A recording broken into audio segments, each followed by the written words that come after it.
Mike, that was real playoff basketball, had swings and roundabouts, momentum swings. How did you see it at the end of the day? Yeah, I mean, I don't know what the question is, to be honest with you, but that was a real playoff game, right? They're a really good team. The crowd was into it, and, you know, I'm super proud of our guys with so many days off.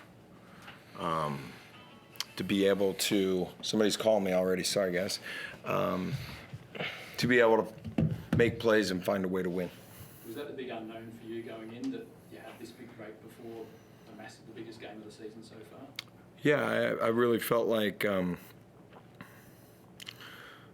we probably needed to have a little bit of a reset, and, you know, but like 16 days or whatever it's been since we played, I really don't know how many, but we needed to get home to Adelaide and sleep in our own bed and actually practice. You know, I think that, you know, as a coach, it sounds cliche, but, you know, we traveled so much over the end that we just didn't have a chance to really practice. This group's got a lot of character, and,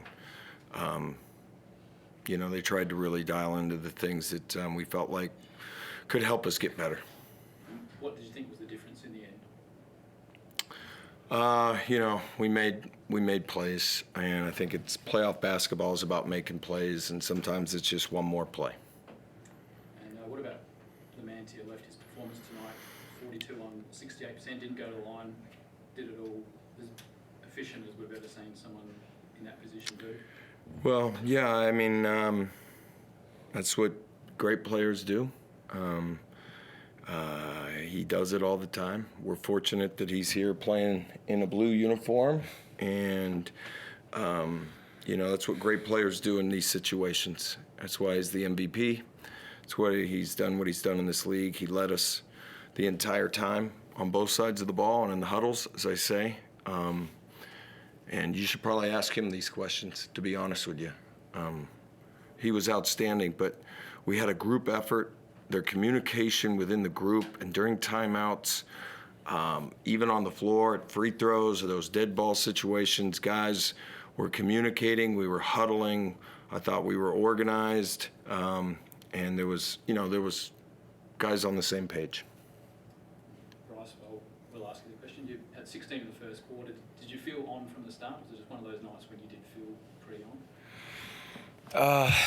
I was just in flow state. Really wasn't worried about whether I was on or not. I just wanted to make sure my intent was right throughout the game, making the right reads and not second-guessing anything I did, whether it was a good play or bad play. But, yeah, it's just wanting to win. I think it led me to play and take whatever the defense gave me. But like Mike said, it was a collective effort. Flynn had some big plays down the stretch. Nick had some big plays. DJ. I mean, Z, we can go on and on down the list. Big shout out to Kenny. Like, the things that he did, man, defensively, the way he changes the game. I told him some of his defensive stops and steals or deflections led to transition points for us. So he's a guy that was probably the unsung hero for me tonight. I'd piggyback on that a little bit. I would say that, like, we had a team effort. There was a lot of guys that contributed to this win, and Bryce got a lot of scoring, but that's because Bryce has gravity, right? But like Z handling the ball, this is Flynn's. Z does so many different things for us on both sides of the ball, and then, you know, this is really Flynn's first playoff game, and he's a starter, and, you know, at home, and, you know, getting him set in the game. And I thought it was an outstanding effort for a young player to then play with fouls and figure out the game, because there was, you know, like,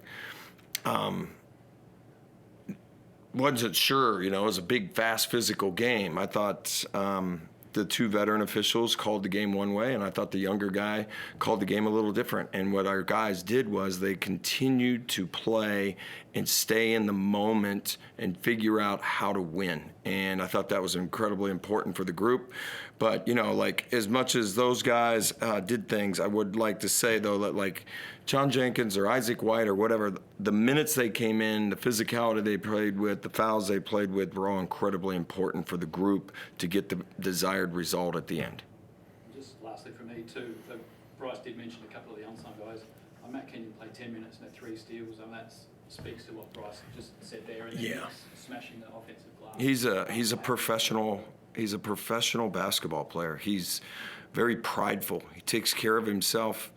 I thought he had an outstanding week of practice. I actually expected him to play really well. I thought that he had his best week of practice. And, you know, these guys in the locker room and our culture, it's a fun group. It's a fun group to coach.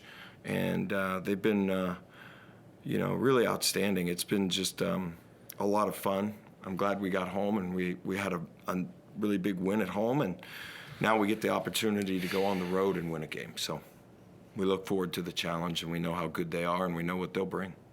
Bryce, what did you see in the way that they were guarding you and your team that allowed you to get to the shots that you wanted and rise up for the shots that you wanted? I'll never tell you. They'll make some changes, but I was just playing my game, man. That's all. Mike, what does it mean then when obviously Bryce was incredible, but you do have pockets of the game where you get contributions from everybody, whether it was Rack in the fourth quarter, Kenny in that second quarter, Zylan over the second half. This wasn't just Bryce brilliance, this was sort of everyone chipping in. Does that give you confidence in the sort of longevity of this team? Yeah, I think that's the product of us practicing. I'm going to sound like a true coach. I think we have a hell of a roster. And people have taken swings at us, you know, down the stretch of the year. But I believe in these guys 100%. I wouldn't want to coach anybody else. Their attention to detail and just their enthusiasm to attack this situation has been second to none.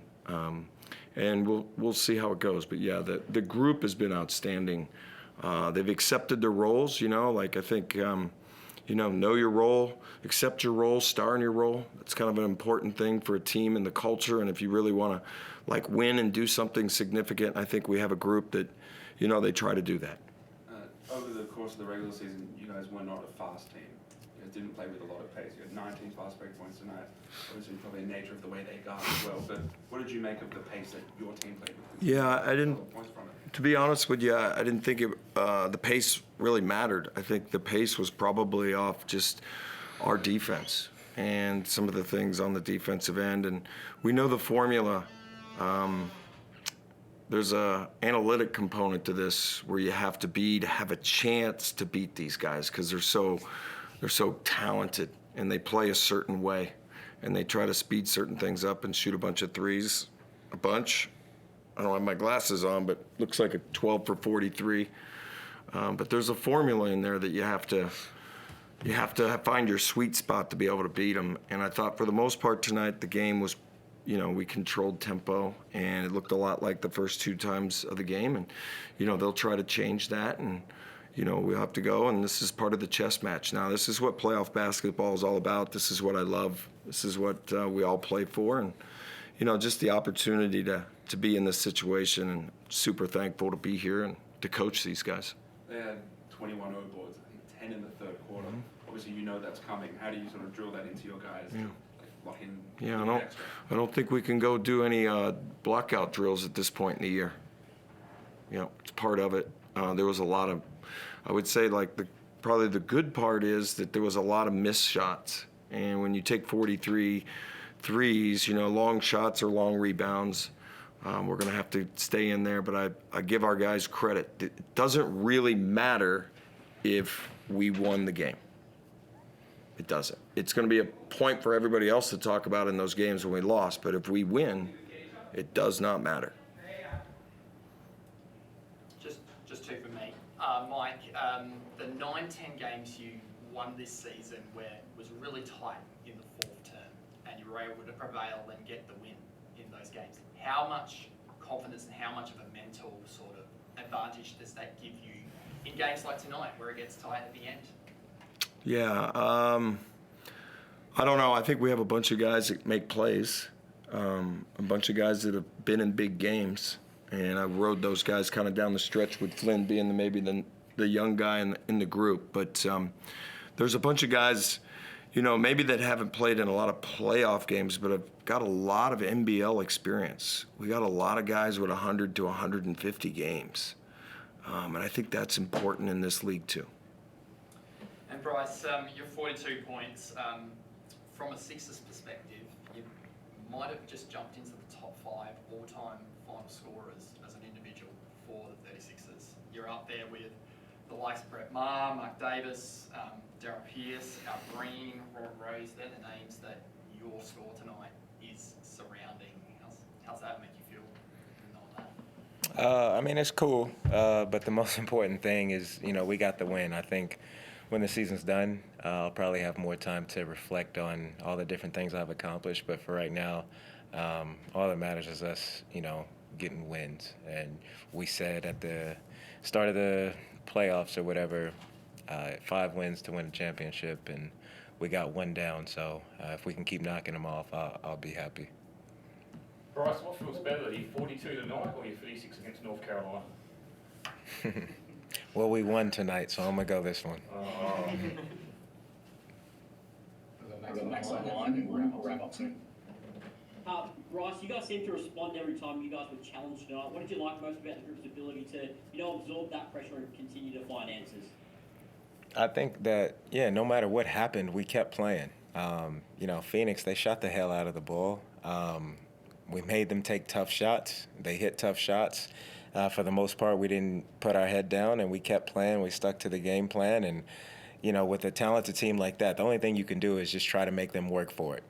Obviously, guys are elite pros in this league, so they're going to hit tough shots. But those are the ones you're willing to live with rather than, open looks. But I was really proud of our poise and just our resilience. Mike, Nick Rakovic had a massive impact down the stretch, finishing with 14 points and 10 boards at double-double. What did you like about the way he imposed himself, I guess, throughout the game? For Nick's first playoff game here and probably being in one of the bigger games that he's been in a long time, I just liked his poise and I liked his presence, to be honest with you. You knew he was out there on the floor on both ends of the court, and I think that's a really important quality here in playoff basketball. Thanks, guys. Okay. Real quick, Mike, you said there were 2 officials who officiated one way and then one who did the other. Do you have a preference? Well, I mean, I just think, I really enjoy all of our guys, but there has to be a consistent whistle, okay? And that just for the players, and that's all I got to say about it. Thanks, guys.